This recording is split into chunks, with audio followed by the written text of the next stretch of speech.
38 വർഷം രോഗിയായവന്റെ അകത്ത് ഒറ്റ ചിന്തയാണുള്ളത്, സൗഖ്യമാകണമെങ്കിൽ, വിടുതലുണ്ടാകണമെങ്കിൽ കുളത്തിലിറങ്ങണം. എന്നാൽ നിങ്ങളൊരു കാര്യം മനസ്സിലാക്കണം, നീ ചിന്തിച്ചിട്ടില്ലാത്ത വഴികൾ ദൈവത്തിന്റെ കയ്യിൽ നിനക്ക് വേണ്ടിയുണ്ട്.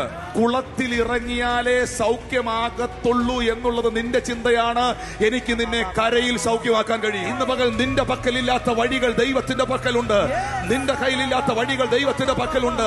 വിശ്വസിക്കുന്നവരെന്ന് ആത്മാവിൽ അത് സ്വീകരിച്ച് കർത്താവിന് പറയാനുണ്ട്, നിന്റെ ഐഡിയ ഒക്കെ മാറ്റിവെച്ചോ, നിന്റെ ടെൻഷനൊക്കെ മാറ്റിവെച്ചോ, നിന്റെ ചിന്തയൊക്കെ മാറ്റിവെച്ചോ. നിന്റെ കയ്യിലില്ലാത്ത വഴികൾ എന്റെ കയ്യിലുണ്ട്.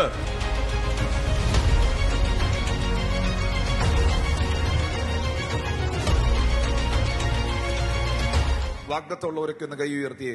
വാഗ്ദത്തമുള്ളവർക്കെല്ലാം ഒരു വെയിറ്റിംഗ് പീരീഡ് ഉണ്ട്. വാഗ്ദത്തമുള്ള അബ്രഹാമിന് ഒരു വെയിറ്റിംഗ് പീരീഡ് ഉണ്ടായിരുന്നു. വാഗ്ദത്തമുള്ള ഇസഹാക്കിന് ഒരു വെയിറ്റിംഗ് പീരീഡ് ഉണ്ടായിരുന്നു. വാഗ്ദത്തമുള്ള യാക്കോബിന് ഒരു വെയിറ്റിംഗ് പീരീഡ് ഉണ്ടായിരുന്നു. ആ വെയിറ്റിംഗ് പീരീഡുകളൊന്നും ഒരു വേസ്റ്റിംഗ് ടൈം ആയിരുന്നില്ല. ആ വെയിറ്റിംഗ് പീരീഡുകളെല്ലാം അവരോടുള്ള ബന്ധത്തിൽ വലിയ വിജയമാക്കി ദൈവം മാറ്റി.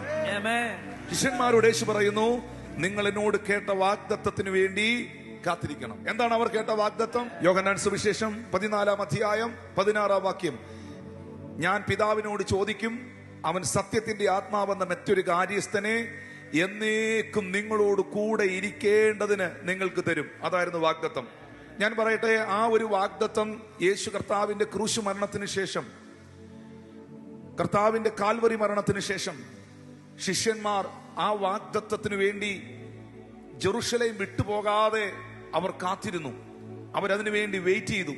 അവരത് വിശ്വസിച്ചു. പറഞ്ഞ് വാഗ്ദത്തത്തെ വിശ്വസിക്കണം.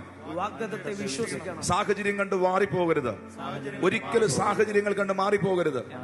ഇസഹാക്ക് ഗെരാറിലേക്ക് പോകാൻ തീരുമാനിക്കുമ്പോൾ അപ്പന്റെ കാലത്തുണ്ടായ, അബ്രഹാമിന്റെ കാലത്തുണ്ടായ ക്ഷാമം കണ്ടിട്ട് ഇസഹാക്ക് ഈജിപ്തിലേക്ക് പോകാൻ തീരുമാനിക്കുമ്പോൾ ദൈവം ഇസഹാക്കിന് പ്രത്യക്ഷപ്പെട്ട് പറയുന്നു, ഇസഹാക്കെ, നീ ഒരിക്കലും ഈജിപ്തിലേക്ക് പോകരുത്. നിന്റെ പിതാവായ അബ്രഹാമിനോട് ഞാൻ സത്യം ചെയ്തതിനെ, നിന്റെ പിതാവായ അബ്രഹാമിനോട് ഞാൻ വാഗ്ദത്തം ചെയ്തതിനെ ഞാൻ നിന്റെ മേളിൽ നിവർത്തിക്കും. ഇസഹാക്കിനോട് ദൈവം പറയുന്നു, നിന്റെ പിതാവിനോട് ഞാൻ പറഞ്ഞ ഒത്തിരി വാഗ്ദത്തമുണ്ട്, അതൊത്തിരി പെൻഡിങ് ആയി കിടക്കുന്നുണ്ട്. ആകാശത്തിലെ നക്ഷത്രങ്ങളെ പോലെയും കടൽക്കരയിലെ മണൽച്ചരികൾ പോലെയും ഞാൻ നിന്നെ വർദ്ധിപ്പിക്കും എന്ന് പറഞ്ഞ ദൈവികമായ വാഗ്ദത്തം. നിന്നെ കുറച്ചു കളയുമെന്നല്ല, നിന്നെ തീർത്തു കളയുമെന്നല്ല, നിന്നെ തകർത്തു കളയുമെന്നല്ല, നിന്റെ അപ്പനെ അനുഗ്രഹിച്ചതിനേക്കാൾ കൂടുതൽ നിന്റെ അപ്പന്റെ തലമുറയെ അനുഗ്രഹിക്കുമെന്ന ദൈവികമായ വാഗ്ദത്തം. ഇസഹാക്കിനോട് പറയുന്നു, ക്ഷാമം കണ്ടോണ്ടോ, മനുഷ്യനെ കണ്ടോണ്ടോ വാഗ്ദത്തത്തിൽ സംശയിക്കരുത്. ഇസഹാക്ക്, വേദപുസ്തകം പറയുന്നു, അതനുസരിച്ചു. അവൻ ആ ദേശത്ത് വിതച്ചു. അവന് 100 മേനിയുടെ കൊയ്ത്തുണ്ടായി. ആ ദേശത്തിൽ അവൻ വർദ്ധിച്ചു. അവൻ കുഴിച്ച കിണറുകളിലൊക്കെയും വെള്ളമുണ്ടായി. സ്വർഗത്തിലെ ദൈവം അവന് രഹബോത്ത് ഒരുക്കി കൊടുത്തു. ഇന്ന് ഇവിടെ ഇരിക്കുന്ന ദൈവമക്കളോട് പറയുന്നു, വാഗ്ദത്തം ഉള്ള ദൈവിക വാഗ്ദത്തം കേട്ട ഒരു കുടുംബവും ഒരു സഭയും ലജ്ജിച്ചു പോകാൻ ദൈവം അനുവദിക്കത്തില്ല. ഇന്ന് പകൽ ദൈവിക വാഗ്ദത്തങ്ങൾ നിങ്ങളുടെ മേൽ നിൽക്കുമ്പോൾ നിങ്ങളുടെ സാഹചര്യം നിങ്ങളെ നോക്കി പറയുന്നു, അതൊരിക്കലും നടക്കാൻ പോകുന്നില്ലെന്ന്. എന്നാൽ സ്വർഗത്തിലെ ദൈവം പറയുന്നു, ഞാൻ ചെങ്കടൽ രണ്ടാക്കുന്നവനാണ്, ഞാൻ വഴികൾ തുറക്കുന്നവനാണ്. യേശു കർത്താവ് ബെഥേസ്ത എന്ന കുളക്കരയുടെ കരയിൽ നിൽക്കുമ്പോൾ, ബെഥേസ്ത കുളക്കരയുടെ കരയിൽ നിൽക്കുമ്പോൾ വിശുദ്ധ യോഹന്നാന്റെ സുവിശേഷം 5-ാം അധ്യായത്തിൽ നമ്മൾ കാണുന്നു, ആ 38 വർഷം രോഗിയായി കിടന്ന മനുഷ്യനോട് യേശു ചോദിക്കുകയാണ്, സൗഖ്യം പ്രാപിക്കുവാൻ നിനക്ക് മനസ്സുണ്ടോ? അപ്പോ അടുത്ത വാക്യത്തിൽ ആ മനുഷ്യൻ യേശുവിനോട് മറുപടി പറയുകയാണ്, കർത്താവേ, എന്നെ ഈ കുളത്തിലേക്കാക്കുവാൻ എനിക്ക് ആരുമില്ല. എന്ന് പറഞ്ഞാൽ എന്താ? അവന്റെ ചിന്തയിൽ, അവന്റെ നിരൂപണത്തിൽ, അവന്റെ വിശ്വാസത്തിൽ കുളത്തിൽ ഇറങ്ങുന്നവൻ മാത്രമേ സൗഖ്യമാകത്തുള്ളൂ. ഇന്ന് വരെ അവൻ കണ്ടിട്ടുള്ളത് കുളത്തിലിറങ്ങിയവർ സൗഖ്യമായതാണ്. ഇന്ന് വരെ അവൻ കേട്ടിട്ടുള്ളത് കുളത്തിലിറങ്ങിയവർ സൗഖ്യമായതാണ്.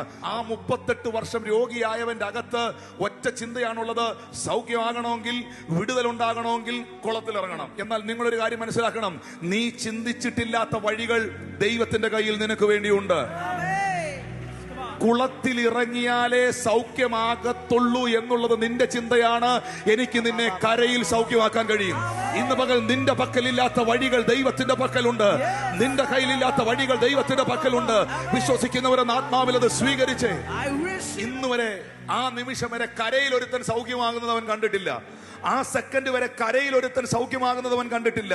കുളത്തിലിറങ്ങുന്നവനെ സൗഖ്യമാകുന്നത് കണ്ടിട്ടുള്ളൂ. പക്ഷെ കർത്താവിന് പറയാനുണ്ട്, നിന്റെ ഐഡിയ ഒക്കെ മാറ്റിവെച്ചോ, നിന്റെ ടെൻഷനൊക്കെ മാറ്റിവെച്ചോ, നിന്റെ ചിന്തയൊക്കെ മാറ്റിവെച്ചോ.